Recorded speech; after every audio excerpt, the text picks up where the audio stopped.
PLDT, ang Philippine Long Distance Telephone Company, ay isa sa pinakamalaking negosyo sa Pilipinas. Alam natin na pag-aari ito ni Mr. Manny Pangilinan. Pero magugulat ba kayo kung sabihin kong hindi lang si Manny Pangilinan ang may-ari nito? In fact, hulaan ninyo kung ilan ang may-ari ng PLDT. 1, 3, 10? Hindi, libo-libo. Tama, libo-libong tao ang kasosyo ni Manny Pangilinan sa PLDT. Libo-libong tao at kapwa-kumpanya ang nagmay-ari sa PLDT. And this is why.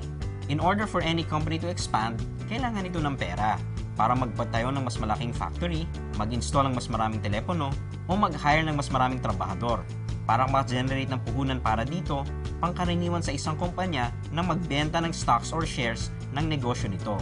Ibig sabihin, if you buy a share of a company, you end up owning a small part of the business. Kasosyo ka. At dahil kasosyo ka, makakatanggap ka rin or pwede kang makatanggap ng maliit na bahagi ng profit nito. Kapag shareholder ka na, isa ka na sa mga may-ari ng negosyo. Isa ka sa libu-libong shareholders ng PLDT halimbawa. At bilang shareholder, damay ka ngayon sa success o failure ng PLDT. Ibig sabihin, kapag kumita ang PLDT, kikita ka rin. Kung malugi naman ito, syempre, lugi ka rin. So, bilang shareholder, paano ka ngayon kikita? You earn in two ways. First is through dividends. Every now and then kasi, companies give their shareholders dividends. Ang dividend ay yung cut mo sa kinita ng kumpanya. Yung second ay through selling your shares at a higher value.